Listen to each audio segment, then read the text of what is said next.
Hello everyone, good evening. So let us start with our weekly current affairs class, and the first topic for the day is first topic that we'll be taking today, and that is the Anti-Maritime Piracy Bill. Anti-Maritime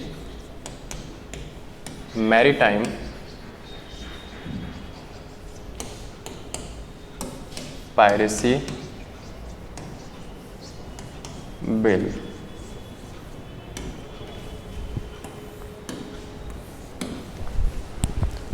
So what happened? What is the context that why we are discussing this topic or taking up this topic today? The basic, the context is that recently this bill has been passed by the parliament, fine, and the government is focusing on having an effective, you can say, legal instrument to combat what is called the maritime piracy, fine. So before we proceed, before we discuss further what exactly is the piracy or how we can this define piracy, so firstly we need to understand that thing, that what exactly is the piracy. So piracy can be defined in simple terms like any kind of illegal acts which involves basically violence, you can say detention or destruction of you can say an aircraft or a ship. It can also be person or property, fine, for you can say for any private purposes or interest, either by, it can be done either by crew of the ship itself or the passengers or even a private ship. Generally you might have we might be aware of a term called pirates, pirates of Caribbean or pirates something. So piracy is basically the pirates are the one who are indulges in the piracy, basically illegal, this illegal, you can say, capturing of the this transshipment, you can say, ships basically in the maritime boundaries, fine. So it is generally done for, you can say, private motives. Ship को लूट लिया, जो भी उस पे you can say जो भी materials हैं, जो भी सामान है, सारा लूट लिया आपने. तो basically जो pirates हैं उनका काम यही होता है, fine. So piracy is something you can say always illegal. So this bill basically focuses on controlling, or you can say putting an effective measure in order to minimize, or you can say eliminate such kind of illegal acts, that is piracy. So now why we are focusing on such things, why it is important. So remember why our focus is maritime. So maritime focus is basically because of one major reason, and that is the majority of, you can say, or the most of the trades today takes place around the world, not just about India. That is through, the shipment is through ocean or the sea lanes, you can say sea lanes of communications, fine. So mostly based this waterways, you can say. So अगर हम एक India के context में अगर data देखें तो it says that around 90% of जो India की ट्रेड है, specially the merchandise trade, that is trade in goods, so that takes place through the sea routes of communication, you can say, और the sea lanes of communication basically, fine. So that's why it becomes imperative for us to provide security to our ships, you can say, or to secure the sea lanes of, you can say, communication, fine, for guarding this 90% of our merchandise trade. Along this also we import around, or our trade is generally somewhere around 80% of our trade involves basically the import of sea routes, you can say, which involves basically the imports of hydrocarbons or the petro products, you can say petroleum products. Basically we are the one of the largest importers of petroleum products, you can say, especially the crude and all. So because of, you know, so these stats basically, you can say, establishes this fact that this sea lanes of communication basically becomes very, very important for any country and especially for us as well. That's why government has passed this bill recently, that is anti-maritime piracy bill. Whatever is piracy taking place in the maritime zones would be countered by this bill. Fine. So these are, you know, few stats. Now what are the features? So our focus should be on the features, that what are the provisions mentioned in this bill, that how we are going to, you know, solve or counteract this problem of piracy especially. So features, we can say that the first and foremost important thing is that the bills provides for, you can say, preservation or prevention, you can say, of maritime piracy. Alongside that, it also mentions that the person involved in such types of such kinds of illegal acts would be prosecuted. So even it mentions the prosecution as well, fine, related to crimes. And this will apply to, you know, the area beyond and area that is beyond or you can say adjacent to the EEZ, that is exclusive economic zone of a country. Now what exactly is the EEZ?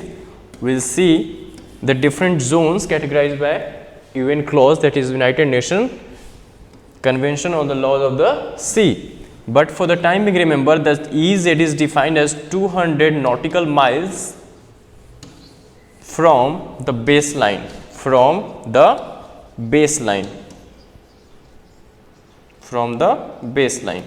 fine.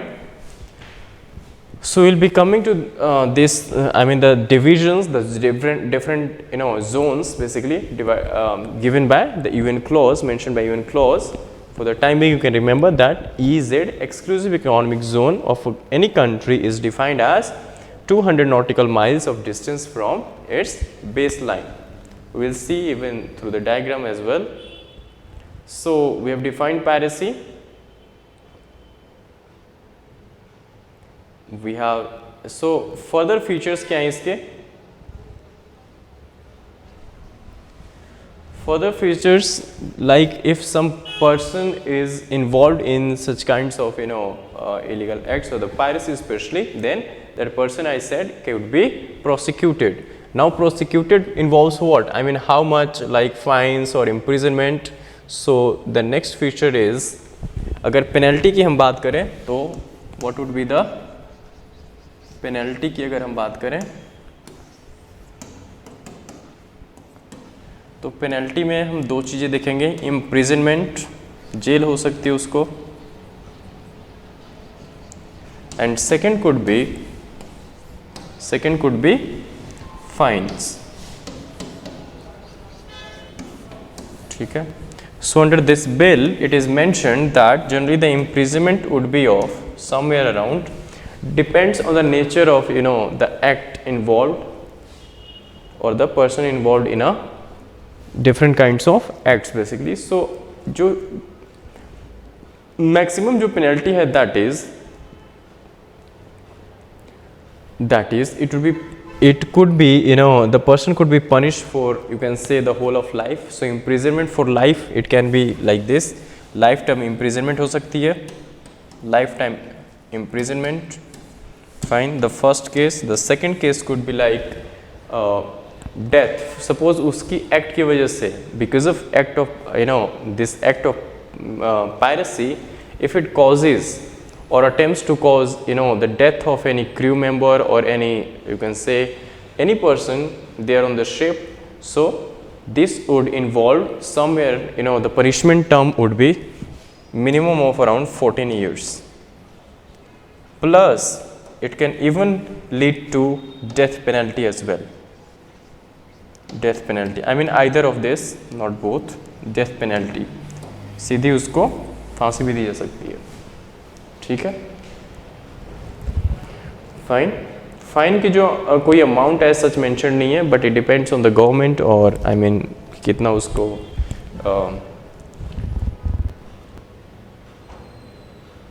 ठीक है। So fine की as such कोई quantum mention नहीं है for the time being. Remember, punishable act of piracy अगर करता है तो that the life term and that could be 14 years of life, and if he acts being the becomes the cause of death of any person or attempts to cause death to any person, then in that case even death penalty could be given to that pirate, or you can say the person involved in such acts.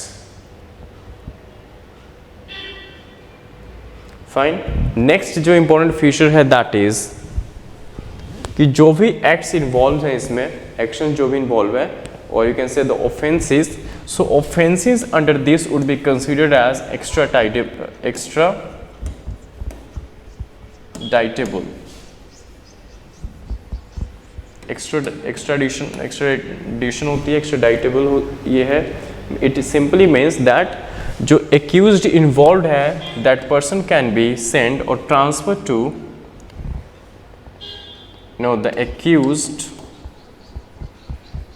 extradition is basically suppose कोई person है let's say A, वो commit करता है crime country let's say India में, like एक Italy mariners involved थे, अगर आप लोगों को याद हो केस, तो उस केस में क्या था, since though mariners belong to Italy but they committed this crime in India's water, you can say under India's jurisdiction, maritime boundaries. So because of this, if we have, but here one important condition is that in such kind of setups, India must have extradition treaty with the other country as well. Suppose अगर Italy के बंदे थे, so अगर Italy India की बीच आपस में bilateral अगर treaty है related to extradition, then that person could be tried even in India, even our Supreme Court can, or the trial courts can try them in, और अगर ऐसा नहीं है then we can request Italy itself to take necessary actions. Fine. और ये एक और ground पे होती है, that is reciprocity, ठीक है। even if we don't have any kind of such you can say official established channels or treaties, then even the actions can be taken on the basis of reciprocity. अगर दोनों के बीच में अच्छे bilateral relations हैं, so reciprocity के base पे, reciprocal relations हैं, उसके बेस पे भी इनको extradite किया जा सकता है, ठीक है। so there are 2-3 different sets of grounds on the basis of which we can extradite a person. Fine. Now the next feature, an important feature is court की jurisdiction क्या होगी इस केस में, I mean how the court would deal with such cases. So fourth we can say the jurisdiction of courts, jurisdiction of courts. So Indian courts की jurisdiction कैसे, क्या role होगी related to such cases, related to piracy you can say. So in that manner, central government with consultation, central government in consultation with you can say the chief justices of high courts, not India, remember. So central government in consultation with CJ of high courts why, because jurisdiction जिस भी coastal areas होना चाहिए, पहले maritime boundary की बात करें तो of course sea I mean lanes of communication होनी चाहिए. Suppose किसी भी ऐसी एरिया में जो कोस्टल स्टेट हो, अगर वहाँ पे लेट्स से अगर कोई एक्ट तमिलनाडु में अगर कमिट होती है तो ऑफ कोर्स तमिलनाडु की जो हाई कोर्ट है that will take care of this the whole case. So that's why the CJ chief justice of the Tamil Nadu high court will take action in consultation with the government of India, fine, central government you can say, and then after this consultation what will be the outcome? Outcome will be that this particular case could be tried in the sessions court. Now what are session courts? Session court, So remember, session courts are equivalent of district court, since district court look after the matters related to especially the civil matters, while the session court is the highest court in a district dealing with the matters of criminal antecedents, criminal or the criminal acts you can say. So a court dealing with the criminal matters is basically called the session court, and even the same judge, I mean the district judge, can even preside over this session court as well. So when he is presiding as a over the session court, then he would be called as session judge, and when he is presiding the district court looking after the civil matters, the same person is referred to as the district judge. Fine. So jurisdiction of courts भी हमने देख ली. Now important thing is कि in courts में कौन से person, I mean to what kind of criminals or the crimes would be tried, trial किस पे चलाएंगे. So under this remember the one important thing is कि whatever persons are involved in such acts of this piracy, they must be under the custody of Indian Navy, either Indian Navy, I mean Indian Navy ने उनको पकड़ा हो, Navy or Indian Coast Guard, Indian Coast Guard, Coast Guard. ठीक है. सो अगर इन दोनों में से किसी के पास भी अगर वो पर्सन है जो भी पायरेट है, so then only, because then it falls in the jurisdiction of India. So regardless of its nationality, doesn't matter कि बंदा कहाँ का, इटली का हो या जहाँ मर्जी का हो, बट अगर इंडियन नेवी ने उसको कैप्चर किया है और आइदर इंडियन कोस्ट गार्ड्स ने, then that person could be tried in session courts of India. ठीक है. But the conditionality is that case could be tried in session courts only and only after having consultation of the government of India with the CJ, that is Chief Justice of the respective high courts, जिसकी भी jurisdiction में वो case आ रहा है. ठीक है. Fine. Then there are certain exceptions as well, exception or exemptions you can say.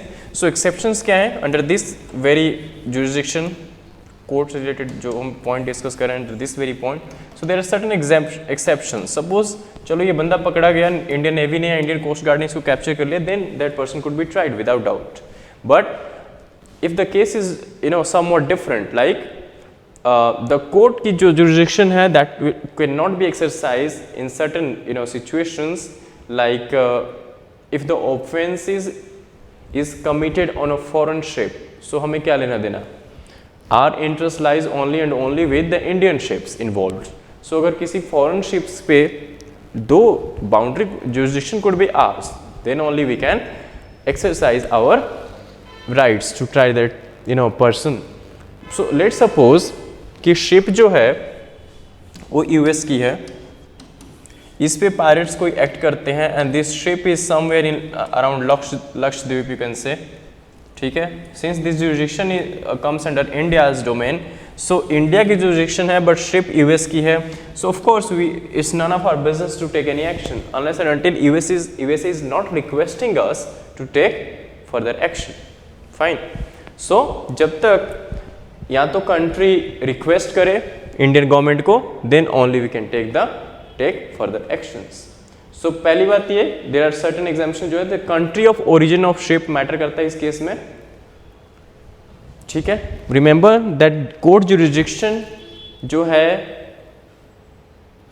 Court की jurisdiction नहीं है किन केसेस में, over offenses committed on a foreign ship unless and until requested by the country of the origin of ship. Since the ship was of US, so अगर US request करती है government of India को, then only we can take the actions. First case. Second case is that if the ship owner requests government of India, then even we can take the action. Or the third and last is if any other person if any other person there on the ship, even that person can request the government to take action, because since the jurisdiction is our, Lakshadweep comes under our jurisdiction. So अगर India की maritime domain boundary में अगर ऐसा कुछ act होता है, then we can take the actions based on certain conditionalities और modalities. Fine. Further exceptions जो हैं that is warships and government owned ships. दो केसेस में आइदर वॉरशिप्स और government owned ships. Fine. So employed either warships or government owned ships employed for non commercial purposes. ठीक है. whatever we have discussed so far, pirates किसको लूटते हैं? of course warships को थोड़ी लूटेंगे. Commercial interest जहाँ involve है, जैसे कोई सामान जा रहा है, कोई सप्लाई इन्वॉल्व है, कोई सप्लाई चेन, आई मीन कुछ वैल्यूएबल अगर कोई आइटम सप्लाई की जा रही है तो ऑफकोर्स उसको लूटेंगे तभी कुछ फ़ायदा होएगा. वॉरशिप्स को जनरली नहीं लूटते. वॉर करने जा रहे हैं, एटलीस्ट उनको तो टैकल कर ही पाएंगे, then only we can fight further. So warships and government owned ships को employed for non commercial purposes. Remember, non commercial purposes will not be under the jurisdiction of the court. ठीक है. सो jurisdiction court की जो है वो इन conditions में prevail नहीं करती. ठीक है. That is important. यहाँ से एमसीक्यूज इजिली बन जाते हैं, इसलिए specially we need to take care of the things which are little difficult at the same time little tricky. Easy जहाँ से फ्लो है वहाँ पे क्वेश्चंस बनने के चांसेस कम होते हैं. ठीक है. चलो. So this is about, these are the certain features of certain point of, you can say the features of the recently this passed anti-maritime piracy bill. Now, since we are discussing about one of the important, this sea lanes of communication and all, so sea lanes of communication और दो maritime affairs है, इसको govern कौन करता है internationally? So internationally it is governed by an important law and that is UNCLOS. This is generally, ये देखोगे आप न्यूज़ में होते हैं बिकॉज ऑफ कई बार साउथ चाइना सी का इशू चल रहा हो. सो चाइना ऑफकोर्स किसी की लॉ नहीं मानता अपनी छोड़ के, सो इसको भी नहीं मानता. सो इसलिए फ्रिक्वेंटली हम इसको देखते हैं कि ये न्यूज़ में है. So what is the full form? United Nations, you can write down United Nations convention on the laws of sea. On the law of sea. Fine. So UN clause came into being in 1982. Origin जो है 1982 में होता है. 82 में it came into being. Further, so in one line if you want to write, you can write down that 1982 में तो आया, but what exactly is it? So it is a legal framework, you can say legal framework for marine and maritime activities. So it is a legal framework for marine and maritime activities. Legal framework for marine and maritime activities. Legal framework for marine and maritime activities. That's sufficient. ठीक है. इसको इतने बड़ा नाम से जानने की बजाय हम सिर्फ LOS भी कह सकते हैं, that is law of sea. Law of sea. Fine. But remember, better to remember the full this UN clause, that is United Nations Convention on the Law of Sea. Now the most important thing for us to understand here is it divides. What? It divides basically marine areas into 5 main zones. So UN clause की जो relevance है वो इतना तो है ही, because it regulates the overall international, you can say the sea lanes of communication. Alongside that, it also divides what? The maritime, or you can say divides the marine areas into different zones.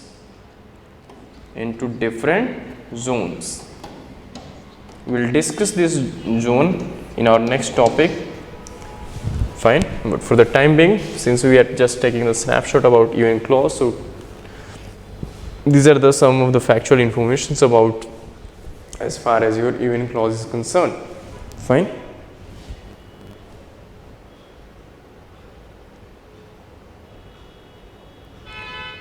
One unique thing about this UN clause is that it is the only and only international convention which stipulates, or you can say gives a framework for states jurisdiction in maritime spaces. ठीक है, so it is the only, you can say, convention or the law which ensures the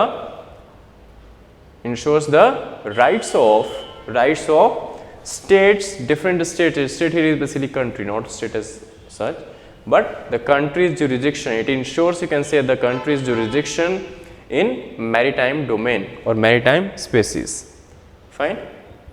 India, I hope you would be curious to know whether we are the part of this convention or not. Of course, it is one and only convention related to this sea lanes of communication. So, of course, India did ratified this convention in the year 1995.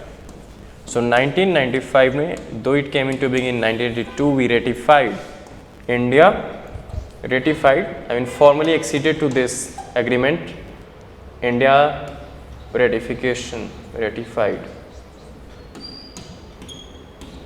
India ratified this convention in 1995. That formally we, you can say, became the party of this agreement in 1995. ठीक है, that is the UN clause. Fine.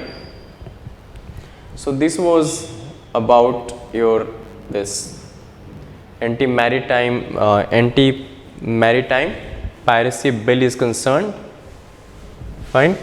The second topic would be taking up from this only, and that is the UN clause. UN clause we have discussed. So UN clause and maritime zones.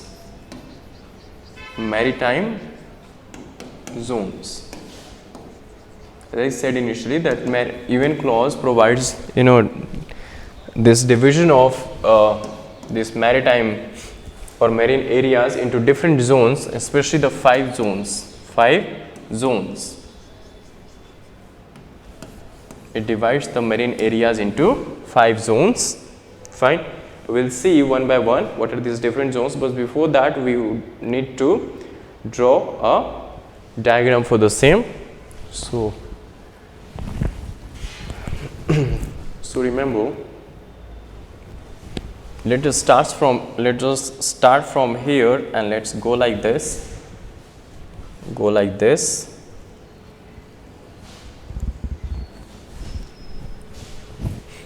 This. Fine. Further we'll go like this and this. Yes, fine. So as far as this is concerned, so मैंने क्या draw किया? This is basically a continental shelf, you can say. ठीक है. So basically जो इधर की areas हैं we call it land, or you can say land boundary. इसके बाद जो भी है seas, it would be sea boundary. This is इधर की जो भी areas हैं, ये जो line है इसके left side, all the land boundaries. ठीक है. Geography में अगर आप लोगों ने पढ़ी होगी, I mean if we were done with this topic, continental shelf and all, so of course you would be aware of this fact. So we divide this shelf or this land boundary with this further division into different, you can say, we divide them into 5 categories as per, you can say, this UN clause, maritime areas जो भी हैं इस land से rightward. So of course this is a land boundary. This is a boundary, you can say, between sea, rightward sea, and नीचे आपके इस side land. So of course 5 जो यहाँ पे UN clause के अंडर 5 जो division की गई है marine areas की 5 zones में, उसको हम इसमें level करेंगे. Fine. So this is land. Now let us take the first. Fine. So अगर first हम यहाँ पे देखें, तो फर्स्ट हम डिवीजन यहाँ पे कर देते हैं, fine, and this would be called as the base line. Remember the base line, this is important because यहाँ से फिर हम, this is your base line जिसको हम रेफरेंस लेकर के कंट्री की जुरिडिक्शन को हम मेजर करते हैं. Base line basically, this is your base line. ठीक है. सो बेस लाइन के बाद जो भी हमारे लेफ्ट साइड होगा बेस लाइन की, that would be the internal waters. Internal waters, fine. Internal waters. So internal waters कहाँ से है? इंटरनल वाटर्स आपका ये इतना एरिया, ठीक है, इतना, इस लैंड से यहाँ तक. ठीक है. उसके बाद हम नेक्स्ट जो डिवीजन करते हैं that is territorial C.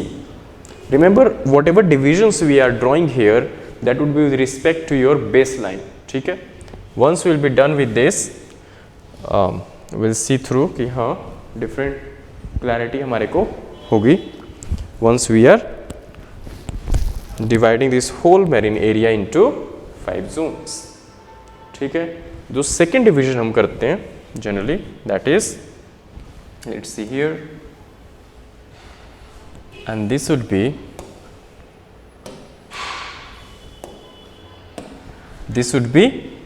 this much area is basically your territorial sea, your territorial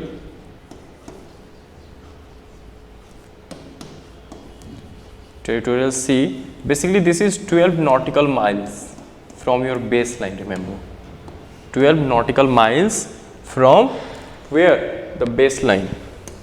अब nautical miles क्या होते हैं? I will let you know. So this could be, 12 miles, you can say here this much, fine, is your territorial sea.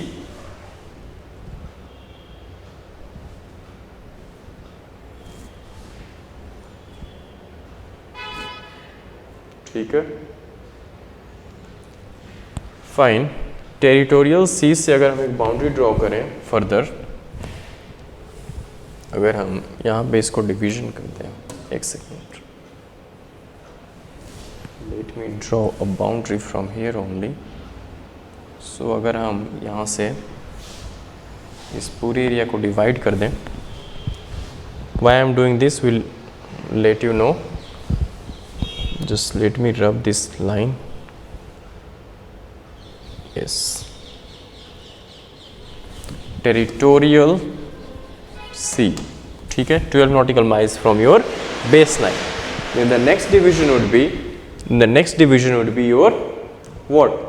Contiguous zone, and that would further go 12 nautical miles from territorial sea now, or you can say the 24 nautical miles in totality from your baseline. Fine. So we will take up here 12 nautical miles further, call it contiguous zone. Contiguous zone. Fine. Contiguous zone. ठीक है. That is again 12 nautical miles from your territorial zone.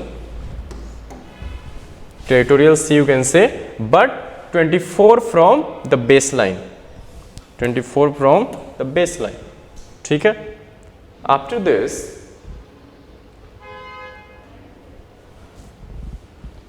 this, we have,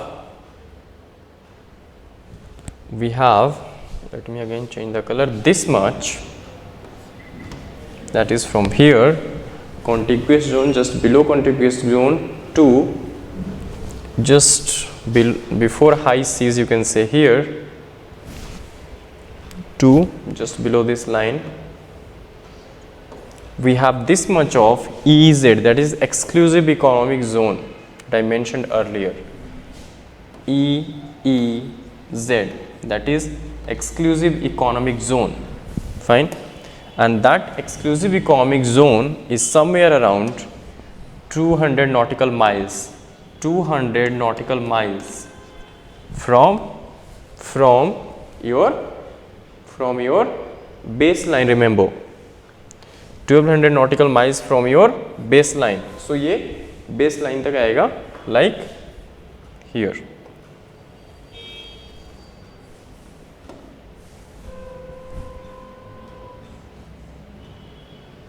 This much, ठीक है.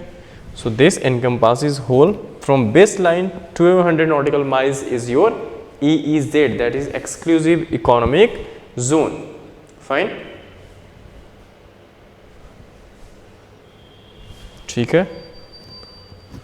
Contiguous zone को इस line को थोड़ा सा रब करना पड़ेगा बिकॉज वो इंटरसेक्ट कर रहा है. So contiguous zone we can say this much and then this. ठीक है. EZ को कट नहीं करेगा और यू कैन सेफली से बस this much. Even we can rub this line. Fine. So till now we have three divisions. First is your territorial internal waters भी ले सकते हो. Baseline is there, then territorial sea, then we have contiguous zone, then we have EEZ, that is exclusive economic zone, and that is 200 nautical miles from baseline. The next division is the high seas. The high seas. High seas आपके कहाँ आता है? All this area. High seas.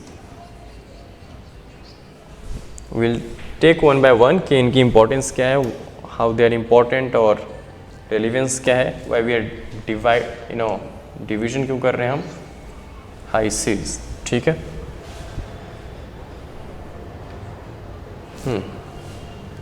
Then we have this much of continental shelf,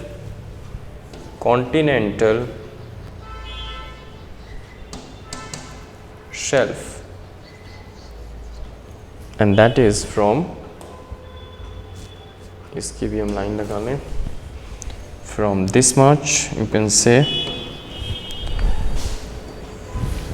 from this much to this much is your continental shelf. ठीक है. Apart from this, this is your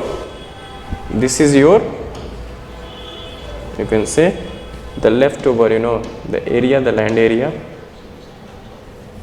फिर ठीक है.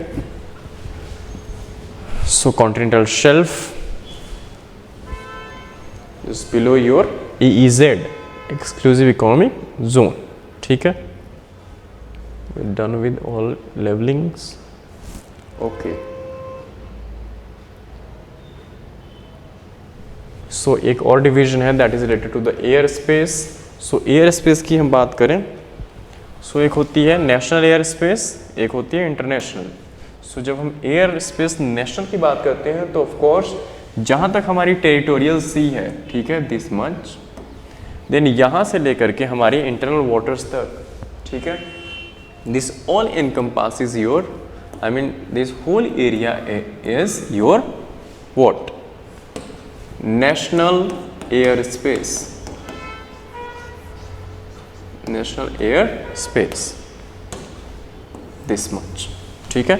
Till your territorial sea. From internal waters till territorial sea is your national airspace. ठीक है. इसके बाद क्या हो जाएगा? इसके बाद ऑफ कोर्स व्हाट इंटरनेशनल, इसके बाद योर इंटरनेशनल. ठीक है. सो उसके लिए हम इस लाइन को थोड़ी और छोटी कर देते हैं.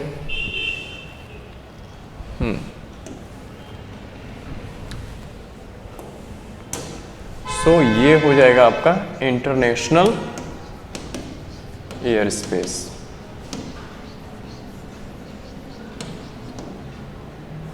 ठीक है. From this much international air space. ठीक है. After territorial seas, because territory वहाँ पे हमारी जो स्पेस की वो ख़त्म हो रही है, that's why it's a territorial C and it goes till this area. Like अगर हम यहाँ पे लाइन ड्रॉ कर दें कि ये एंड पॉइंट है, सो of course it would be till here.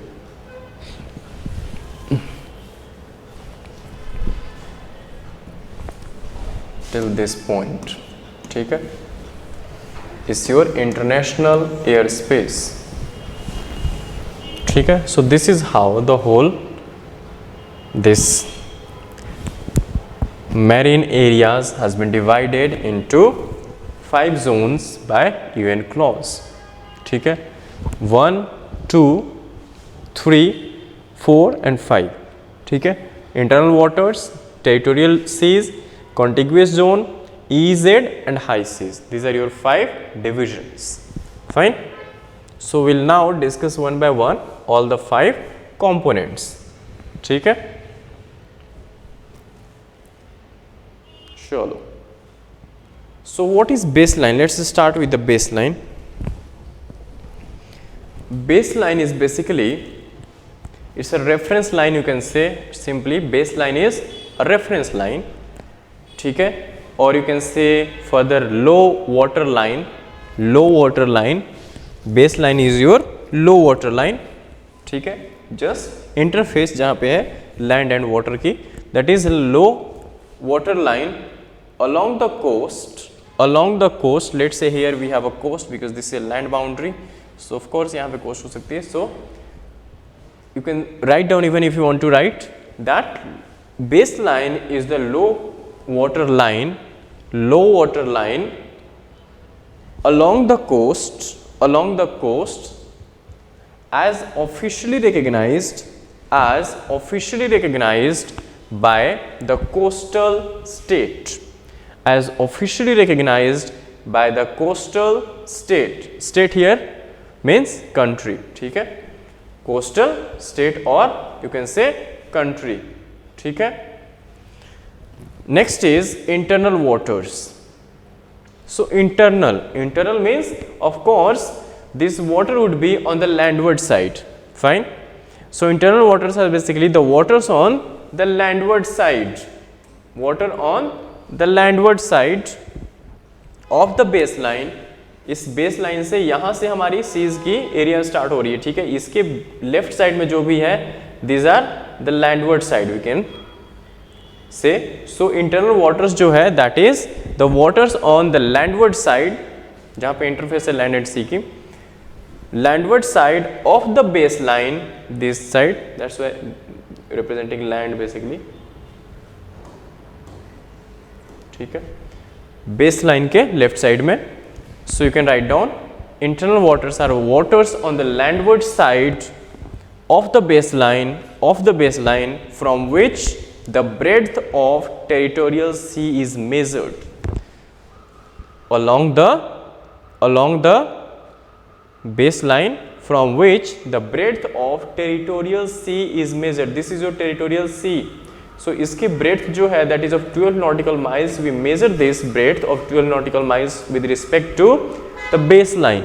This is what the line is referring to. Fine.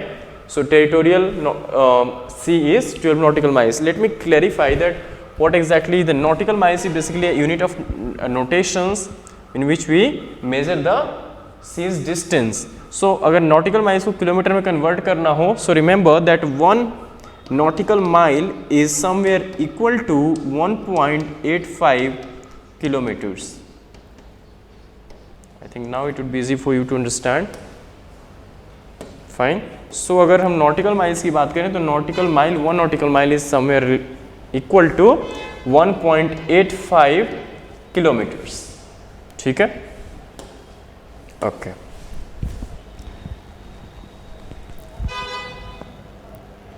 Under अब इंटरनल वाटर्स के फर्दर क्या है, तो further we have already, because we take the reference line as the base line from which we further measured our different zones, territorial zone, contiguous zone, EEZ you can say. So each coastal state under this has full sovereign right. Sovereign right, suppose India है तो India की full sovereign right है, इसमें कोई दखल अंदाजी नहीं कर सकता over it's internal waters. And internal waters means what? So internal waters की अगर examples की हम बात करें तो internal waters could be like even bays, खाड़ी जिसको आप बोलते हो, bays, then ports, of course ports, then we can have further examples like rivers, lakes, even lakes. ठीक है, इनलेट्स, फाइन। एक इम्पॉर्टेंट एज फार एज अगर हम इंटरनल वाटर्स की हम बात कर रहे हैं, तो अगर इसके अंडर हम एक इम्पॉर्टेंट पॉइंट की बात करें, internal waters, one important point here is related to the innocent passage. Now what is innocent passage? So under this internal water, remember, there is no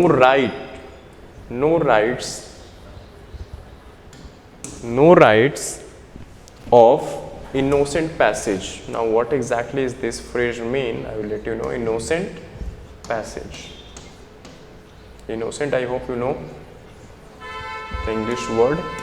So to understand this point, let me give you an example that what happened in April, yes, in April 2021.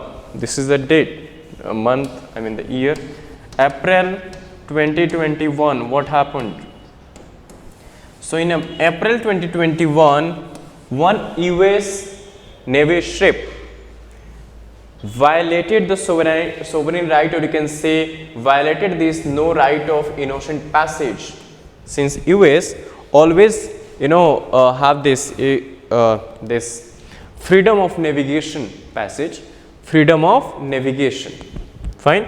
So under freedom of navigation, one of the US Navy ship crossed our territorial waters without, or you can say the internal waters, without having any prior information with the government of India, or without requesting or even informing Indian Navy, fine. So this was a clear-cut violation of the innocent passage, because under this you cannot have the right of innocent passage unless and until you are not requesting or having a formal communication with the country before that passage, fine. So this is one of the examples you can take, ठीक है। सो यहाँ पे कोई innocent passage की rights नहीं होती दूसरी country को, कि आप किसी कंट्री के इंटरनल वाटर से आप पैसेज नहीं कर सकते, पास नहीं कर सकते अपने शिप्स को, ठीक है, unless and until the country is not permitting you for the same, ठीक है।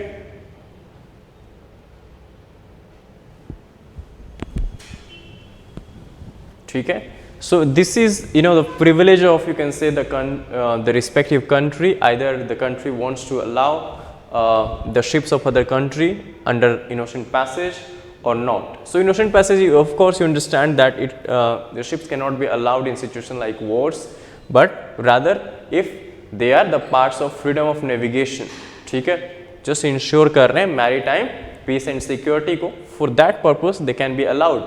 But even if in that case you need to take the permission from the respective territorial जो भी country है जिसकी भी rights और domain है उस particular marine areas में, so आपको उससे permission तो लेनी पड़ेगी, ठीक है। So both, I mean India does have this privilege, every other country have this privilege that if country want to suspend, it can suspend the innocent passage. Then in that case any other country cannot take its ships from this territorial waters, pass through these territorial waters, you can say, fine. Internal waters, okay. So internal waters, as far as this point is concerned, cannot pass through the internal waters. Now the next point, the third is related to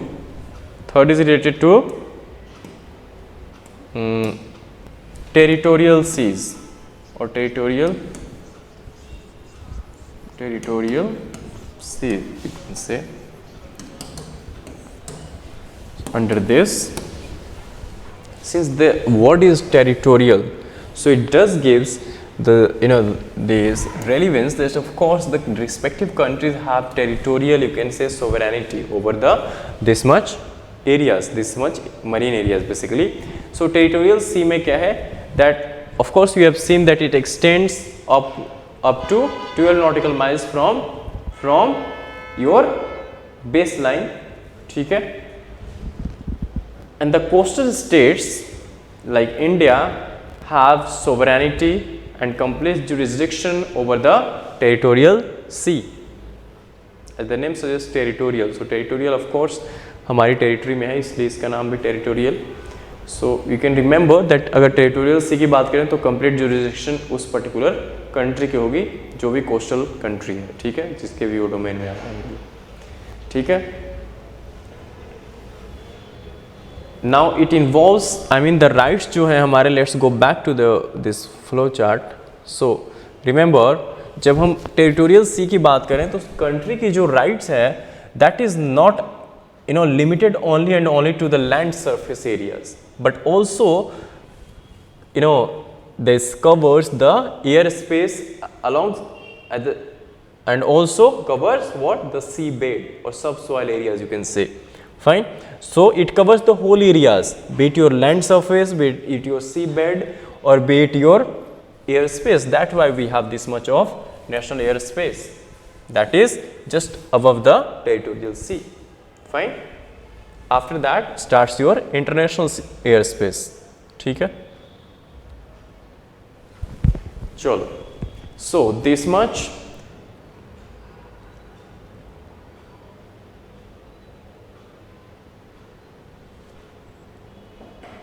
ठीक है.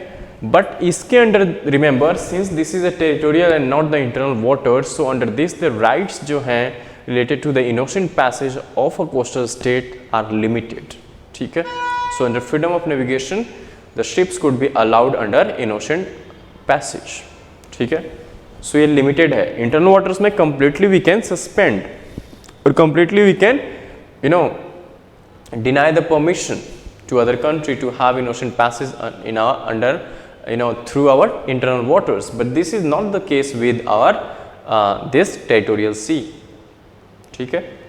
दो jurisdiction sovereignty है, but there are modalities, conditionalities which has been set up by the or established by the UN clause considering the sea lanes of communication or the navigation. ठीक है.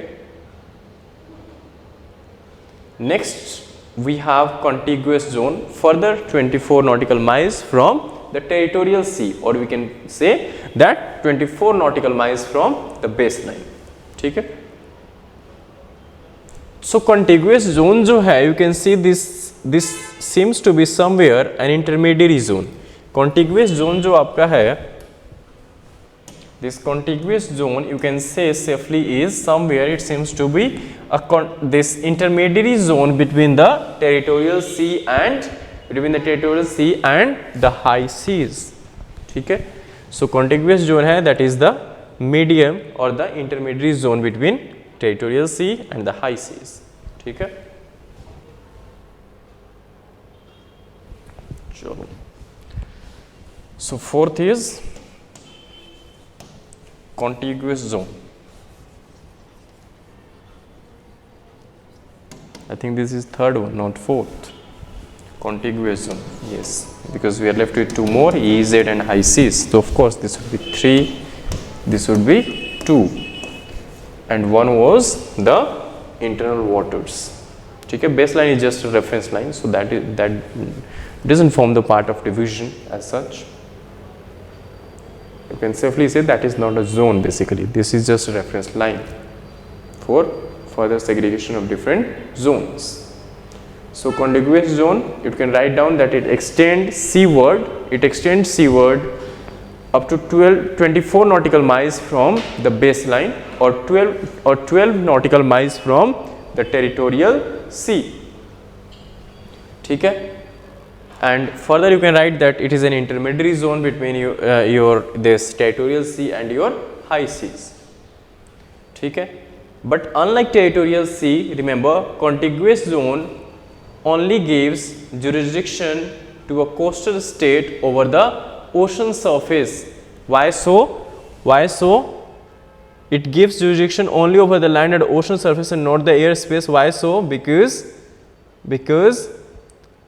airspace तो हो ही नहीं सकता ना, because this from here only after territorial sea begins your international airspace. So how come we could have the national jurisdiction over the international airspace? Fine. So from here only we have only the jurisdiction in terms of land and not land, because we started with the EZ again.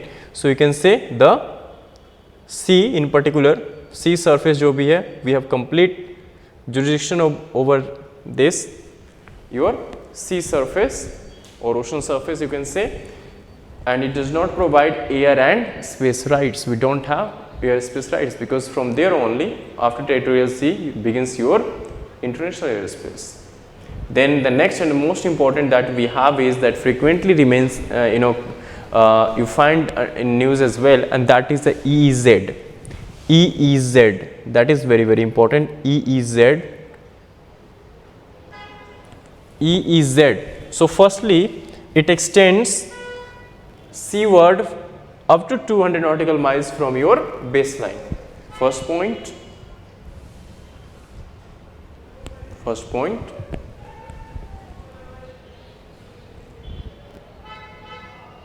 ठीक है. Now within EEZ we have certain, the country has certain privileges, or you can say the sovereign rights. So EEZ हमारे लिए important हो जाता है. This fourth. So EEZ that starts from baseline up to 12 nautical miles, goes up to 200 nautical miles seaward. ठीक है. So EEZ में कुछ countries को privileges हैं, और you can say कुछ rights हैं. The first right you can say is related to sovereign right, in fact, related to the exploration. We can, the country can be, this exercise the sovereign right of exploration, exploiting, natural resources, conserving and managing conserving in fact natural resources, whatever lies only and only in the domain of EEZ, that is up to 200 nautical miles from your baseline. ठीक है. Then further we have rights related to the production of energy. You can say that we can have hydel, like water related, so hydel power projects kind of. So we can produce energy from the water, even currents, ocean currents you can say, and wind energy also. ठीक है. But one different distinction ये है कि unlike territorial sea and contiguous zone, EEZ only allows for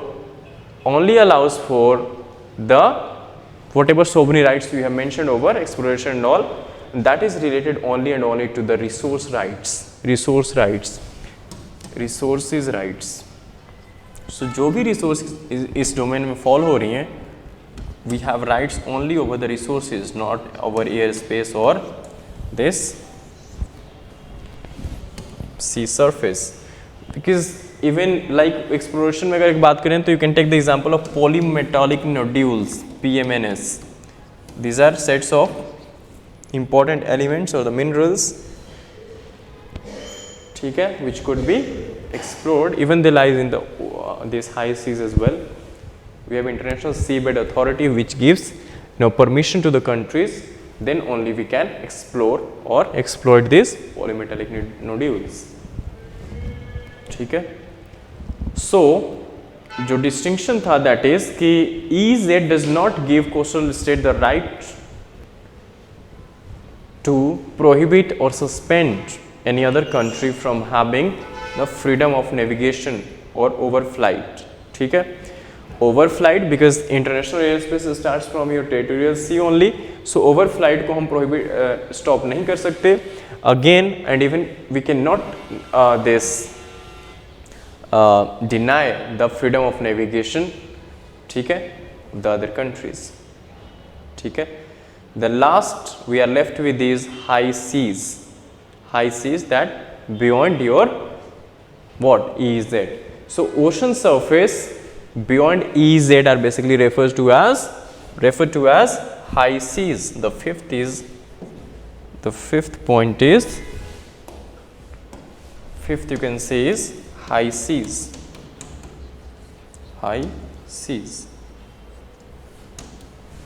ठीक है. So the ocean surface beyond EEZ, इसके बाद ही आ रहा है. So beyond EEZ is your high seas. It is considered as, now इसकी जो you can say USP है, that is this is a common heritage of all mankind. This is common heritage of all Mankind, because यहाँ पे किसी particular country की jurisdiction नहीं है. Common cultural common heritage, this is a common heritage of all Mankind. ठीक है, पूरे विश्व के इस पे राइट बनता है, किसी पर्टिकुलर कंट्री की सोवरेन राइट नहीं है इस पे, because this is beyond your EZ, that is high seas. ठीक है, common heritage of all mankind, that is the high seas and is beyond any national jurisdiction. ठीक है, और any nations jurisdiction you can say. So इसमें क्या कर सकते हैं, स्टेट्स कैन देख, एक जो मैंने एग्जांपल दिया पॉलीमेटेलिक न्यूड्यूल्स की, इसमें एक्सप्लोरेशन हम कर सकते हैं, but only and only with the prior this permission of international sea bed authority, international sea bed authority ISA. ठीक है, प्रायर परमिशन होनी चाहिए इसके लिए, because this high seas doesn't come under what, any nation's jurisdiction. This is a common for all mankind, so that's why we need to have certain international organizations regulating this area. Otherwise जो powerful countries हैं वो जाके China जाके बोलेगा कि हाँ भाई south China सी तो हमारा है ही है, ये हाई सीज एरिया वाले भी हमारे ही हैं. सो ऑफ कोर्स वहाँ पे फिर दिक्कत हो जाएगी. सो एक वे आउट ISA के रूप में निकाला गया. ठीक है, ISA international sea bed authority to regulate this areas of high seas. Then further we have, yes, I was talking about what kind of activities could be undertaken in these areas of high seas. So of course one could be the exploration of polymetallic nodules or the important minerals. Further we can have like researches related to marine sciences, we can say, or even undersea exploration. Exploration of course meant for some important elements of the minerals, like one of the examples polymetallic nodules. ठीक है, so this could be this could be certain activities we can be undertaken with the prior authority of ISA in the high seas. Fine. So this is what we have. These are the divisions we have discussed about. These divisions given by United Nations Convention on the Laws of Sea, dividing the different maritime zones, these marine areas into different maritime zones. ठीक है, so this ends our second topic here. The third topic is again important, and that is we'll be talking about the agriculture and latest technologies. Latest technologies in agriculture. We'll see all this. Okay, so the third topic is agriculture and the latest, you can say, or the emerging technologies, or further you can say basically innovations in agriculture or agricultural innovations. So innovations or technology, you can say innovations or modern technology in agriculture, innovations in agriculture, let's say agriculture.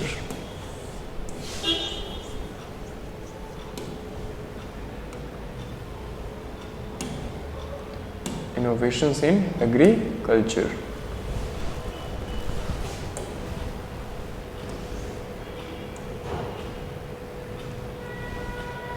ठीक है, सो innovations की हम बात करें अगर agriculture में, so we are discussing this. The context is कि recently government ने क्या किया कि वेरियस इनिशिएटिव्स लिए हैं.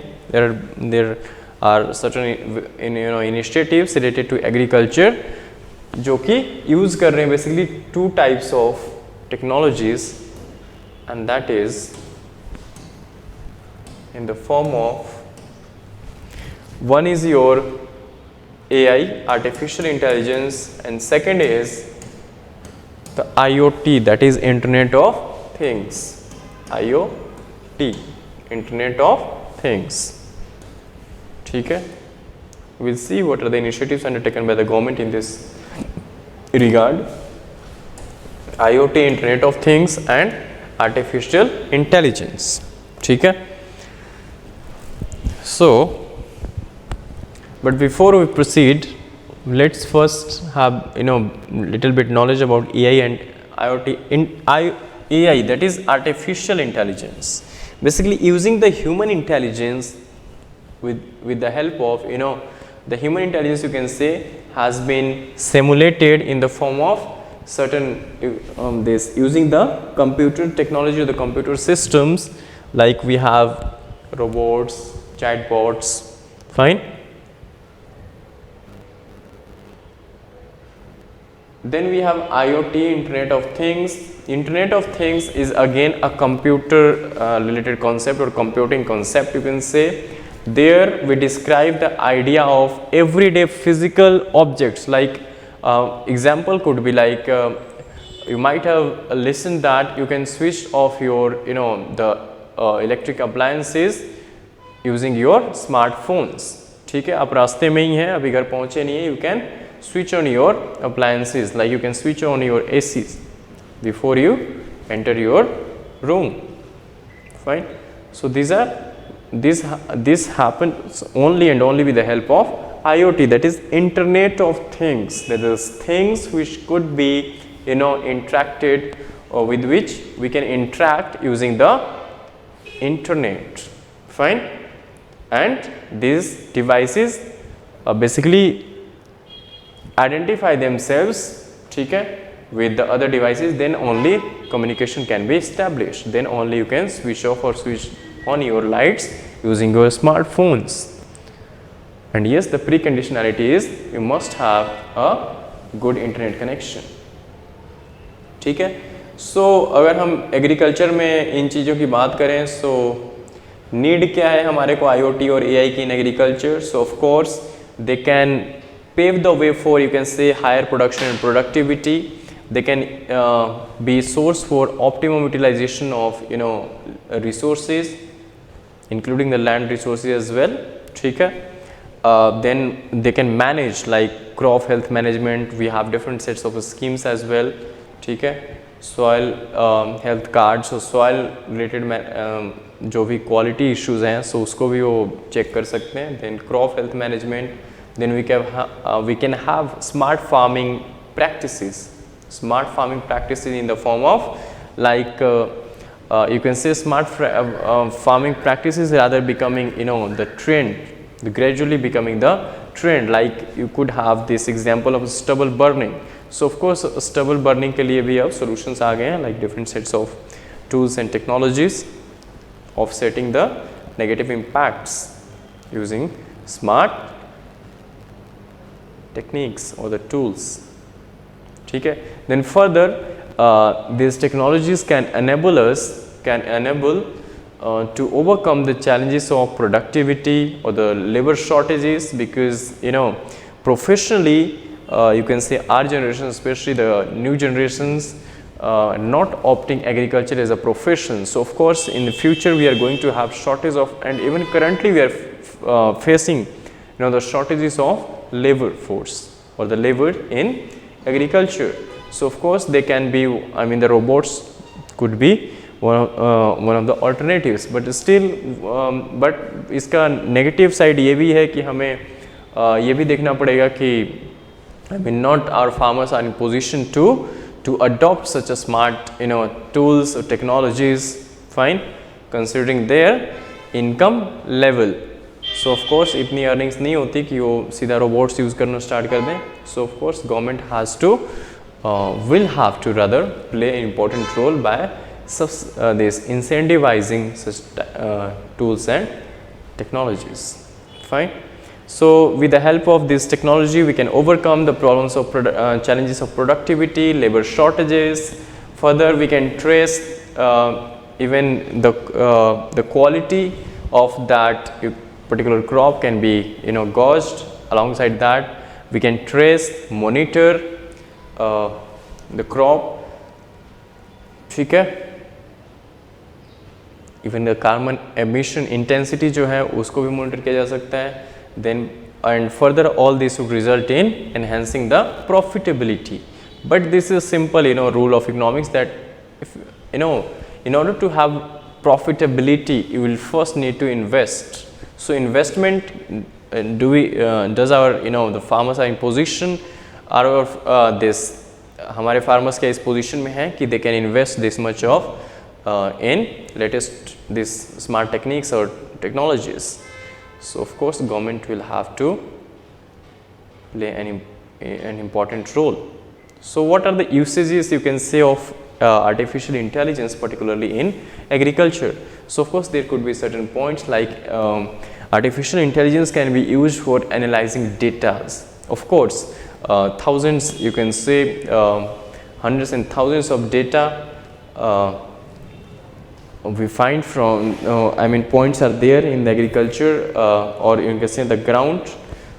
Then with the help of AI, these farmers can analyze a variety of things in real time. For example, weather conditions, because we do face this issues of rain and all. So of course weather conditions, अगर ज़्यादा ठंड होगी तो भी दिक्कत है, ज़्यादा बारिश होगी तो भी दिक्कत है, ना हो तो बहुत ज़्यादा दिक्कत है. So all these things could be better monitored, channelized, and this way we can minimize on our resources and maximize on our outputs or the productivities. Then water usage की बात है, then soil conditions क्या है, I mean to what level this particular ground has become infertile और fertility loss कितनी हो चुकी है. So of course उन चीज़ों को भी monitor किया जा सकता है. Real time monitoring can be done with the help of what? Artificial intelligence. Then seasonal forecasting भी की जा सकती है. So seasonal forecasting, so and thereby resulting in enhancement of your or increment in your productivity. Then after the important things which can be undertaken, I mean done, the precision agriculture. Precision like one of the example you could have this sprinkler irrigation and kind of things. Then precision agriculture. Precision means बिल्कुल जहाँ जितनी ज़रूरत है मात्रा उतनी ही दी जाए. So precision, precisely, with precision this resources could be delivered to particular crop, you can say. So precision agriculture uses AI to aid, you can say, in detecting for example diseases in plants, even the weeds. Weeds are basically unwanted plants जो crops के साथ या automatically grow हो जाते हैं. So pests, even pests, and poor plant nutrition.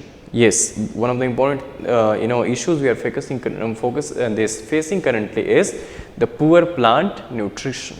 So yes, these things could be AI can help us in detecting such issues.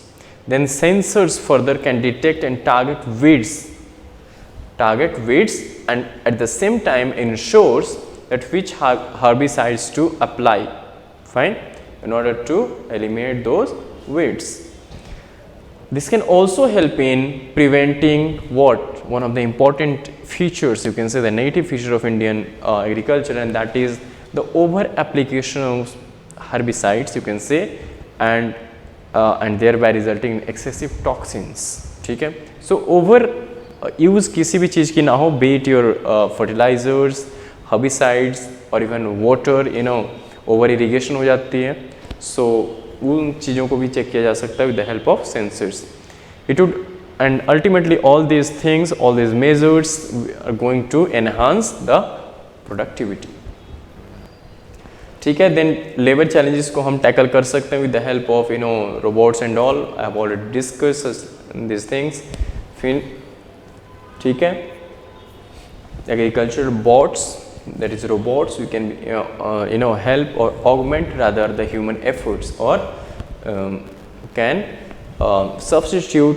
be a substitute of what? The labor shortages. ठीक है. Then harvested crops at a higher volume and faster pace. Of course these bots or robots can be used for harvesting purposes as well, and they have the capability and capacity to harvest and at a higher volume at the same time with the high speeds. ठीक है. Per unit, if you take into account the per unit this crop harvesting of a labor and a robot, of course a robot would somewhere take over the labor, manual work. ठीक है. So identify and even eliminate weeds we have discussed, and thereby all these things not only going to enhance productivity, but at the same time going to what, reduce the cost of production, cost involved. Additionally, chatbots, yes, chatbots are in the fashion now. So chatbots can answer the variety of questions, fine, and give specific advices at the same time to the farmers facing the farming related problems. Now the most important thing is from where we started this topic, and that is the relative initiatives. क्या लिए recent initiatives government ने. So recent initiatives अगर हम बात करें this related to technological initiatives in fact in agriculture, so we can say recent initiatives by the government, recent initiatives.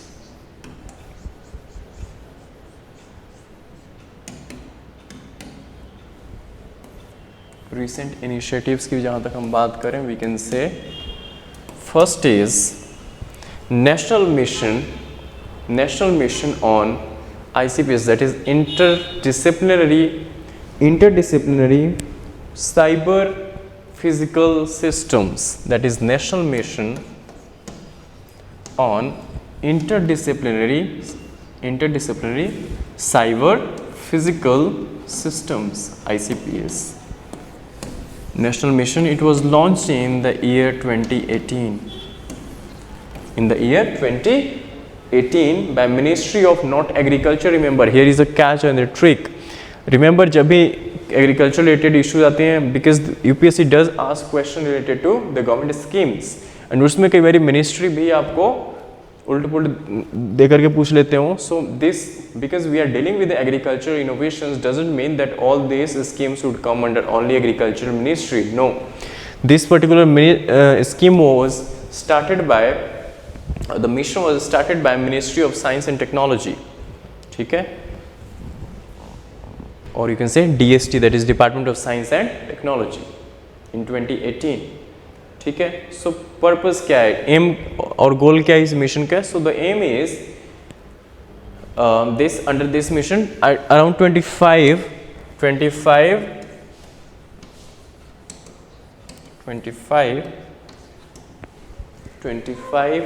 technology innovation hubs, that is TIH, technology innovation hubs, 25 technology innovation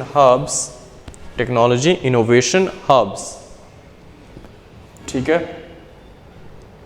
So 25 innovation hubs have been set up in the premier institutes like IITs, ठीक है, across the country. Then next is Digital India initiatives. I hope all of you be aware about this initiatives. So Digital India initiative, Digital India initiative. Firstly, it was launched in the year 2015. ठीक है, launched in the year 2015. So इसके अंदर क्या हुआ?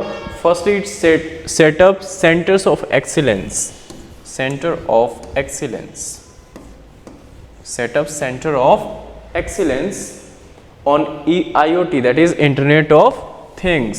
Center of excellence on IoTs, Internet of Things, IoTs, ठीक है. सो objective क्या था इसको सेटअप करने का? So basic objective was to enable India to emerge as an innovation hub in IoTs. Basic objective was to enable India to emerge as an innovation hub in IoT. Then second focus was the center of excellence on IoT, on agri-tech basically. इनका focus further अगर हम कहें तो जो main था that was an agri-tech, IoT in general but agri-tech in particular, because we are dealing with agriculture. So agri-tech, agri-technology, agricultural technology, ठीक है. And it connects various entities like startups,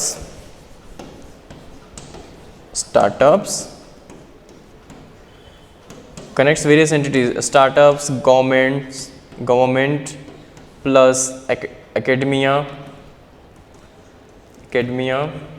plus you can say enterprises, even enterprises,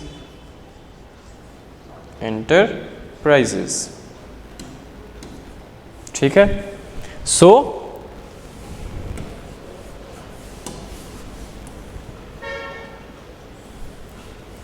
this startups plus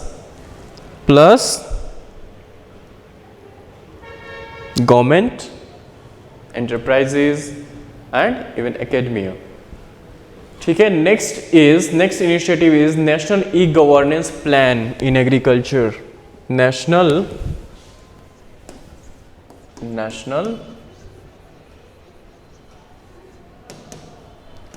e-governance plan in agriculture. So as the name suggests, e-governance, electronic governance basically in agriculture. Like what kind of things? Like DBT, direct benefit transfers could be one of the examples. So funding under this क्या होता है? Government जो है, central government give funds to state government. So basically center give funds to state under this, or you can say center funds to states. ठीक है. States for digital agricultural projects, for e-governance purposes, like using what? Machine learning, you can say artificial intelligence, IoT, blockchain, etc. Then innovation and agripreneurship, that is agricultural entrepreneurship development. ठीक है. development, agripreneurship development. Fourth is agripreneurship or agricultural entrepreneurship, rather you can write down.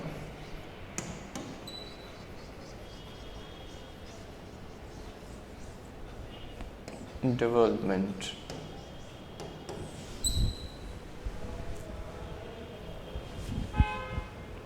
Yes, development. So इसके under क्या है? इसमें एक scheme already चल रही है, that is under RKVY, that is राष्ट्रीय कृषि विकास योजना, started in the year 2018-19, financial year 2018-19. ठीक है. So this has been started for 5 years, you can say, with the purpose to promote innovation and entrepreneurship by giving financial support and nurturing incubation centers or ecosystems.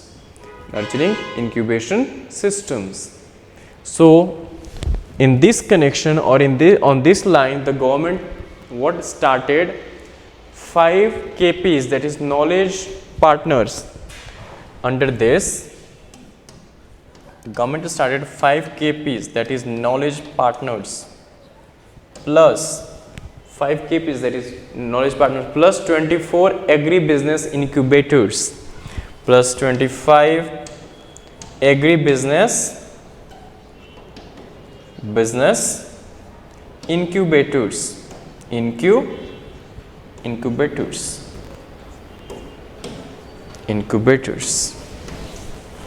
25 agribusiness incubators.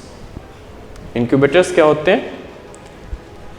Basically these are, you can say, the institutes that provide initial support to the startups or the enterprises. ठीक है. Initial support जो provide करते हैं. ठीक. So that's it as far as this smart farming is concerned, you can say, or the innovations in agriculture sector is concerned, or the initiatives undertaken by the government in this regard. ठीक है. Now the next topic will be discussing about the COP15 recently concluded in Montreal. ठीक है. And this COP was related to CBD, it is Convention on Biological Diversity. ठीक है. ठीक है. So the officially अगर हम देखें तो जो नेम है इस पर्टिकुलर COP15 की, that is Kunming and Montreal. Kunming क्यों है, I will let you know. Kunming, KUNMING, Kunming, Montreal, Kunming Montreal global biodiversity framework, global biodiversity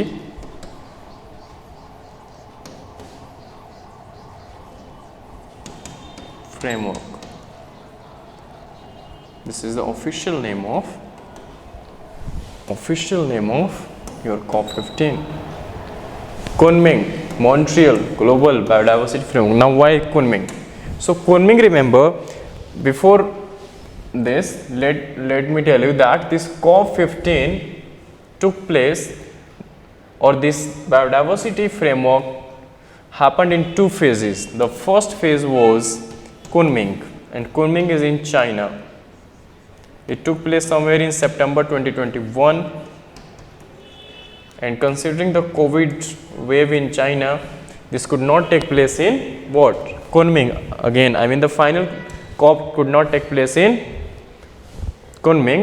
Then the second phase of this COP, second phase concluded or held in Montreal, and Montreal is in Canada. And even by this, remember that the secretariat of CBD is located in Montreal only. ठीक है, Montreal is having the secretariat of CBD, that is Convention of we say UN Convention on Biological Diversity. ठीक है, so this framework was GBF, you can say, that is Kunming Montreal Global Biodiversity Framework, was adopted in COP15 recently. So that's why we are discussing this topic.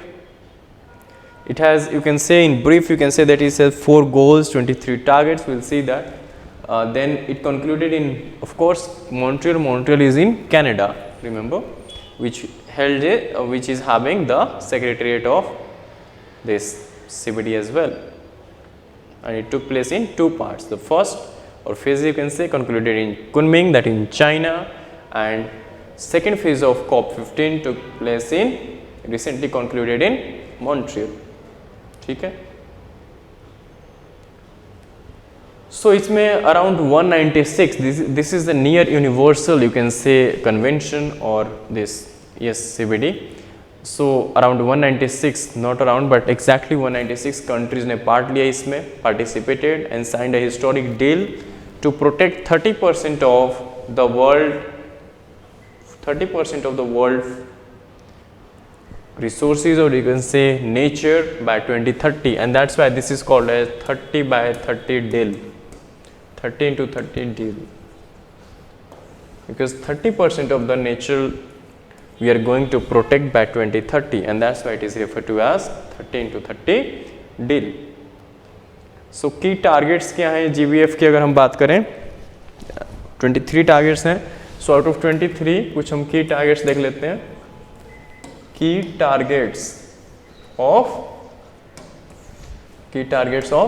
GBF short में हम लिखते हैं, that is Global Biodiversity Framework concluded in at COP15. So अगर कुछ certain key points की हम बात करें key targets की, तो first is, as I said, 30 into 30 deal, ये 30% of nature to be conserved by 2030. Second, you can say the key targets में, the second, this framework focused on stopping the extinction of what? Species by 2050. Then further reducing risk, I mean the next target is reducing risk from pesticides by at least 50% by 2030. So this is again one of the important key, reducing risk by 50%.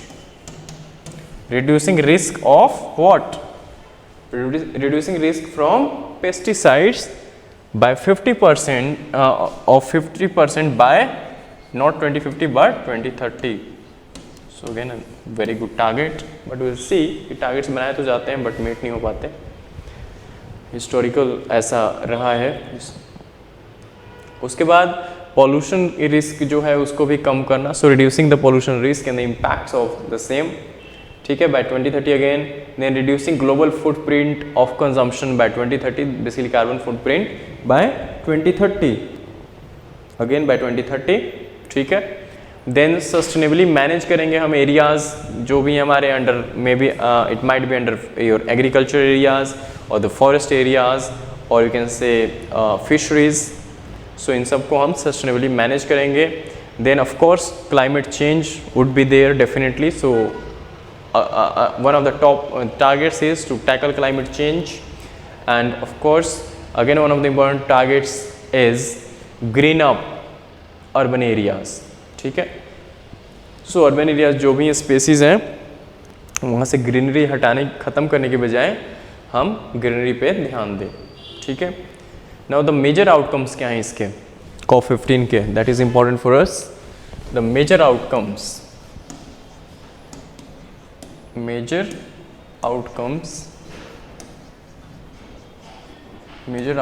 Of COP15 conference of parties. ये क्या होते हैं?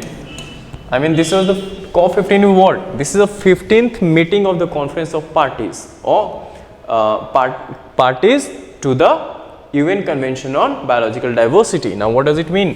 Parties कौन से हैं? Parties are none but the countries itself, the 196 countries or parties you can simply say, ठीक है. These are 196. So this was the 15th round of or 15th meeting, 15th edition you can say of conference of parties or the countries, 15th meeting of the countries party to the UN Convention on Biological Diversity, ठीक है. So what are the major outcomes? Major outcome of course बातें जितनी मर्जी कर लें, पैसा तो चाहिए काम करने के लिए. So of course the first and foremost major outcome is money for nature, money, funds you can say, funds for nature, money for nature or funds for nature you can say. So इसके अंदर जैसे हम climate change को tackle करने के लिए बात करते हैं कि developed countries will fund developing countries every year $100 $100 billion. But under this, this is something different. I mean, different from what we generally discuss with respect to the COP27, tackling climate change. So here, the parties aim to ensure that at least $2 billion, USD you can say 200 billion, sorry, not 2 billion, but 200 billion. 2 billion तो कुछ भी नहीं है. So USD 200 billion would be mobilized every year, to conserve. Mobilized for what? For conservation purposes. Conservation of what? Biodiversity or nature, from public and private sources. Remember here, not developed countries are going to fund, but this would be mobilized from both public and private, public plus private, ठीक है. So in future be ready, you can see new forms of taxes like carbon tax, ठीक है. So public and private sources से इसको mobilize किया जाएगा, that is of $200 billion, ठीक है. उसके बाद बिग कंपनीज को कहा गया कि रिपोर्ट करो अपने इम्पैक्ट जो भी हैं बायोडाइवर्सिटीज़ पे, बिकॉज दिस कंपनीज जनरली अभी तक इन पे इतना ध्यान नहीं दिया जाता था, यहाँ ये अपनी रिपोर्ट्स मॉनिटर नहीं करती थी पर्टिकुलरली अपनी एक्टिविटीज़ को, that how much they are polluting the environment, ठीक है. So now they will have to monitor their impacts on biodiversity, whatever these activities they are carrying on, so undertaking. So उन activities के impacts क्या हो रहे हैं environment पे, उन चीज़ों को भी उनको monitor करना होगा. In fact not just monitoring but rather you have to report, ठीक है, that how their operations affects and in turn get affected by biodiversity. So both the things. Then harmful subsidies. So again the focus is on subsidies, that how we can cut the harmful subsidies or minimize, ठीक है. So especially the subsidies which are which is depleting biodiversity, ठीक है. So those kinds of subsidies So we need to identify those types of subsidies by 2025 and then try to eliminate or either reform. Okay. Then the target is, one of the targets is to at least slash at least $500 billion of subsidy by the year 2030, ठीक है, which are harmful to the biodiversity. So at least $500 billion worth की जो subsidy है have to slash or cut by the year 2030. Then monitoring and reporting progress. So of course सिर्फ बातें करने से काम नहीं चलेगा. Whatever targets we have set, we will need to monitor that how much progress have been done over the same. ठीक है? Because history always gives us lessons. So historical इसका aspect ये है कि further उसको हम discuss भी करेंगे. For the time being, just keep in mind that we had this Aichi targets. Aichi is a place in this Japan, ठीक है, जहाँ पे आपका नगोया है. सो नगोया प्रोटोकॉल के अंडर कुछ हमने दिस कॉप जो हुई थी मीटिंग वहाँ पे, विल सी जो इम्पोर्टेंट कॉप्स है, I will give you the briefs of those important cops as well. ठीक है, cop meetings the important ones, ठीक है, आउट ऑफ 15. सो आईची टारगेट जो थी, those targets were set to be achieved. 20 targets थे बेसिकली, आईची टारगेट्स जिसको हम फेमसली बोलते हैं, to be achieved by the in the decades of 2011 and 2020, that is by the year 2020. Now this has been, you know, this Aichi targets have been expired because 2020 तो हम क्रॉस कर चुके हैं. बट द इम्पॉर्टेंट ऑब्जर्वेशन और the lesson from here is that none of country has even achieved any of the targets of, I mean none of the country has achieved all the 20 targets of this Aichi this targets which has been set for the decade of 2010, ठीक है, the previous decade only, ठीक है. So the countries are scared of not meeting the same fate. No, the outcome should not be the same with regards to the recent targets that have been set under COP15. So that's why we need to monitor the progress as well. ठीक है. And lastly, because अगर इतना कुछ करना है तो of course ये तो इंटरनेशनल लेवल की बात कर लें, तो most important thing is that each and every country needs to have its national plan और the national monitoring plan, you can say NMP, national monitoring plan और national missions.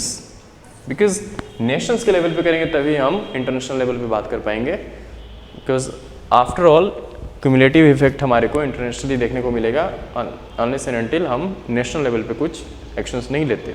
So national action plans will be set up and even reviewed. ठीक है. So how we presented our demands at the conference.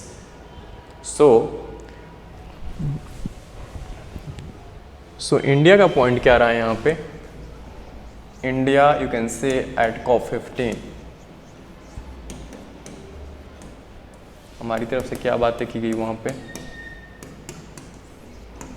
So the first and foremost point is that we called up for an urgent need to create new and dedicated fund. Of course, पैसे की तो बात करेंगे, fund ही नहीं होगा तो काम कैसे चलेगा. So funds. So India stressed upon having establishing a mechanism or focusing on the urgent need of mobilizing the funds and to help out the developing countries in order to successfully implement the post 2020 global framework, that is the recent Kunming and Montreal Global Biodiversity Framework, GBF. ठीक है. In order to reverse the biodiversity loss which had already been incurred or to halt the further losses. Then further, India also stressed or emphasized upon following the principle of that we followed in the climate agreements, and that is CBDRRC, that is common but differentiated responsibility and respective capabilities. What does it mean? Common, pollution तो सबके लिए common है, but differentiated responsibilities, because differentiated means that developed and developing country and developing cannot be put on the same level as far as the responsibility is concerned, that both have, that the level of pollutions both have emitted historically cannot be the same. Of course, industrialized nations are far ahead. So that's why, though the issue is common, but differentiated responsibilities, जो responsibilities हैं वो developed की and developing की अलग अलग होंगी, same नहीं हो सकती. यू नीड टू पे more because you have historically polluted the environment or you have emitted more as compared to the developing. So this much is clear. Then respective capabilities was later on added to this CBDR, and this means this was, you can say a propaganda, you can say, or you can say that this was the this was amendment, this amendment brought by the developed countries. That's why they inserted this term, that is respective capabilities, that developed countries जो हैं वो अपने capabilities के हिसाब से, ना कि historically emit किया है, बस एक level लगा दो कि इतने करोड़, इतने billions of dollars आपने contribute करने हैं towards climate funds. No, but respective capabilities, जिसकी जितनी काबिलियत होगी, कैपेसिटी होगी, उसके हिसाब से ही वो कंट्रीब्यूट करेगा. ठीक है, respective capabilities. So India emphasise और stressed upon to have this kind of mechanism for GBF as well, that is global biodiversity framework. Targets जो न्यू हमने अभी सेट किए 23 targets. So to meet those targets or to successfully implement those targets, we need to have such kinds of mechanism as well. CBDR, RC, common but differentiated responsibilities and respective capabilities. ठीक है, this is basically meant for funding purposes कि इन basis पे contribute करना है in mobilizing the climate funds. ठीक है. India further says that developing countries after all has to bear most of the burden of implementing these targets. Of course, this is true. Targets with respect to conserving biodiversity. So therefore, developing countries require what? Adequate funds as well as the technology transfer. So these are the these are adequate funds, technology transfer, these all carry, this has been carried on from the climate related talks only, because वहाँ पे भी climate change को tackle करने के लिए सब चीज़ें mentioned है, like CBDR, mobilizing funds, as I have mentioned, $100 billion every year, funding to the developing countries by developed countries, then CBDR, RC, then further adequate funding and technology transfer to the developing countries. So of course this has been talked about or India stressed upon. Now what exactly is the CBD? Since beginning we are talking about CBD and CBD. So what is CBD?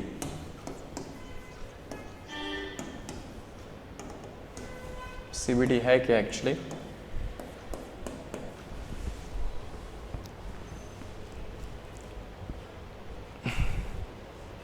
Remember, CBD is legally binding treaty. It's legally binding. Because once you ratify this convention, you are legally bound to follow its terms and conditions. Legally binding treaty, you can say. ठीक है? For conserving nature, or you can say conserving biodiversity. After that, it has near universal membership of 196 nations or the countries which are parties to the conventions.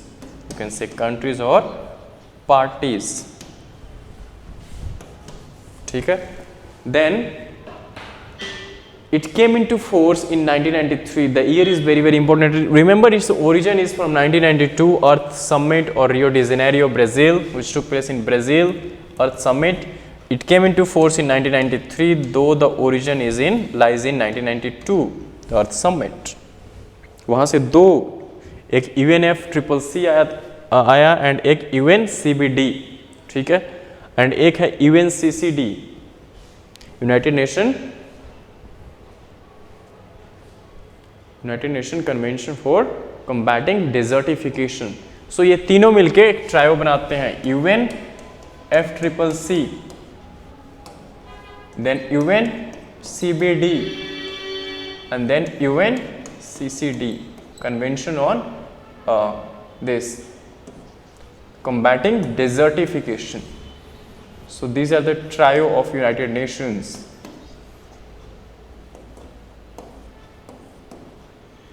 UNFCCC, United Nations Framework Convention on Climate Change, then we have CBD, then we have CCD, Convention on Combating Desertification.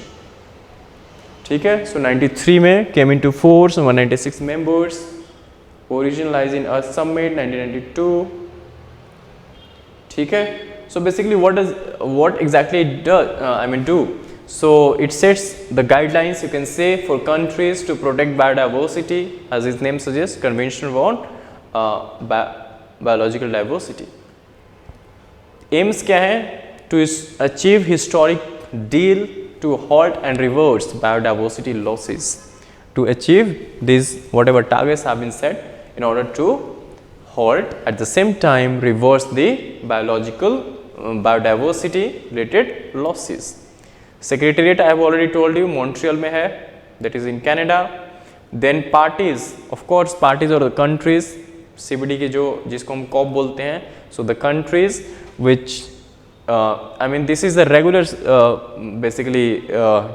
scenario, you can say. So regularly the meetings take place at the regular intervals, you can say, of COP, and this was the 15th COP, 15th meeting of the Conference of Parties. Parties are basically the countries. There are 196 countries are the parties, you can say.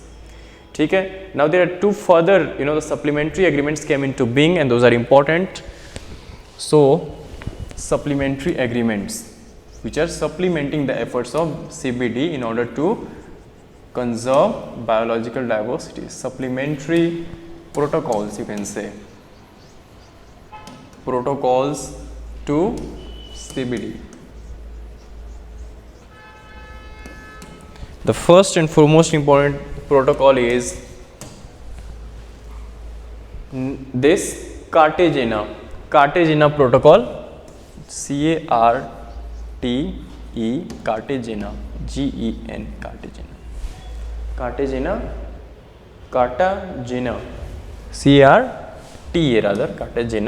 protocol. ठीक है. Cartagena protocol कब आया भाई ये? So it came into being protocol. Basically this protocol है किस चीज़ पे? So this protocol deals with the biosafety,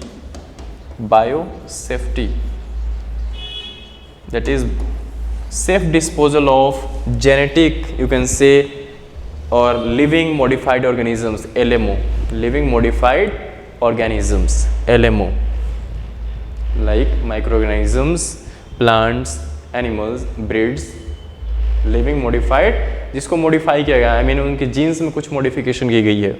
ठीक है. तो उनको safely what,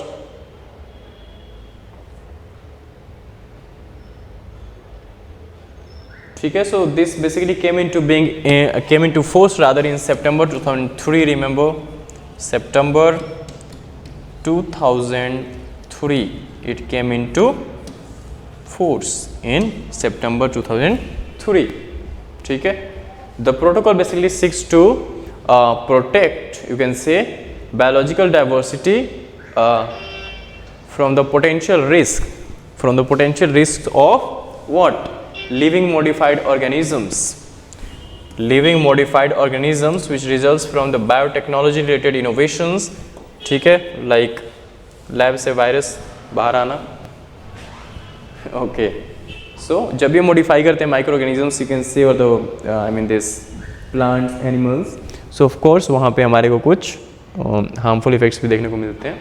so living modified organisms जो है उसको उनकी जो मॉडिफिकेशन है and all, so it seeks to protect diversity from biodiversity rather from the potential risk of LMO. ठीक है, came into being in 2003 September rather 2003. Then the next important is second important protocol is the Nagoya NAGO. इसी में आईची target दिया गया था Nagoya, that is in Japan. Nagoya protocol इसी के अंडर आया था अपना आईची targets, because Nagoya is the place, you can say Aichi is like an area and उसमें एक Nagoya is a city, you can say where this basically made to place. ठीक है, the COP10 basically COP10 जो है, जो अभी recently COP15 हुआ, but COP10 जो था वो यहाँ पे हुआ था नगोया में. एंड COP10 के ही ये नगोया प्रोटोकॉल की जो ओरिजिन है दैट इज फ्रॉम COP10. ठीक है, so this protocol is related to access to genetic resources. This is based on access to genetic resources. Genetic resources, access to genetic resources. ठीक है, remember this. This protocol is related to, that protocol is related to the biosafety, but this protocol, that is Cartagena, was related to biosafety, but Nagoya protocol related to genetic resources, access to genetic resources and access to genetic resources and fair and equitable distribution and fair and equitable sharing rather, you can say. काफ़ी लंबा है. So on access to genetic resources and fair and equitable you can say sharing of benefits arising from their utilization. किसकी utilization? genetic resources की. ठीक है, benefits arising from their utilization. ठीक है, adopted in 2010 COP10 meeting में. so 10 याद रखना. adopted in COP10 in 2010.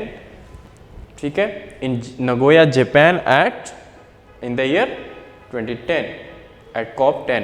ठीक है, and it came into force recently in October, somewhere October 2014. October 2014.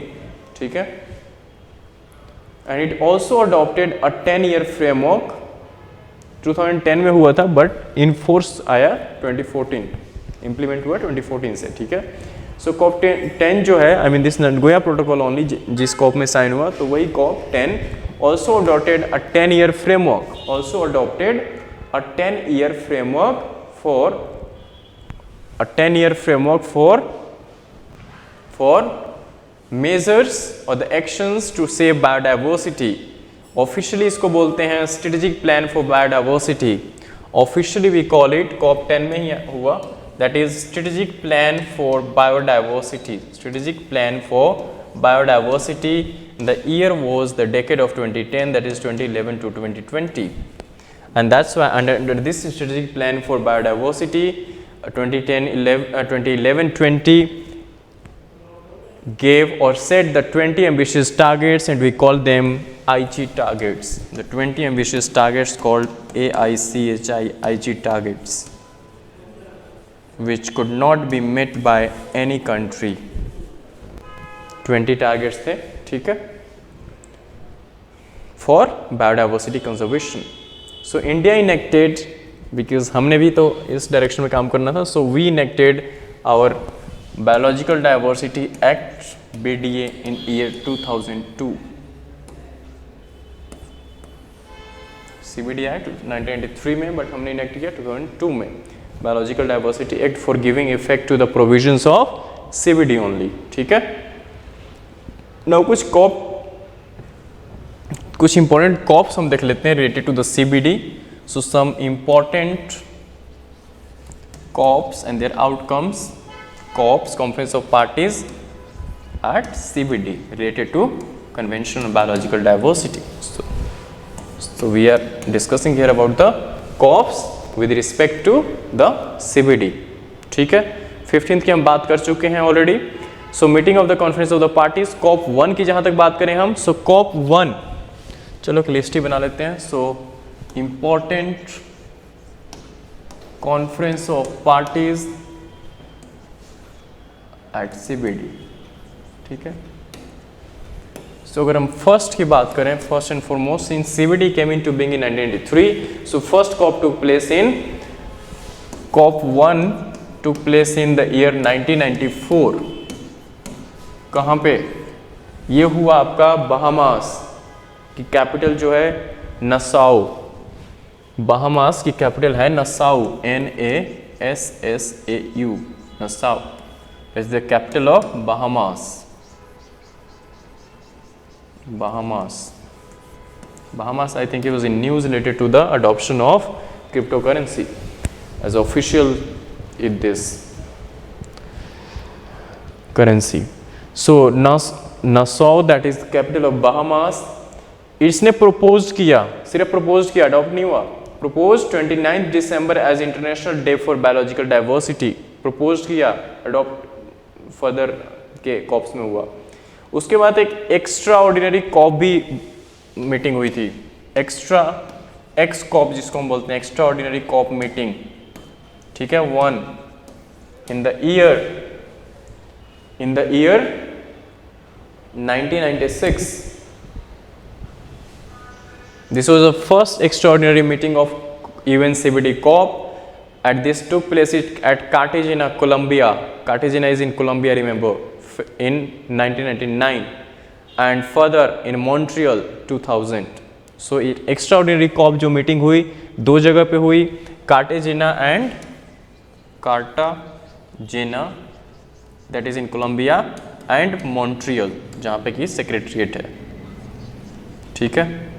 1999 and this one in 2000, ठीक है. This was the first and only extraordinary, I think probably the only extraordinary COP meeting.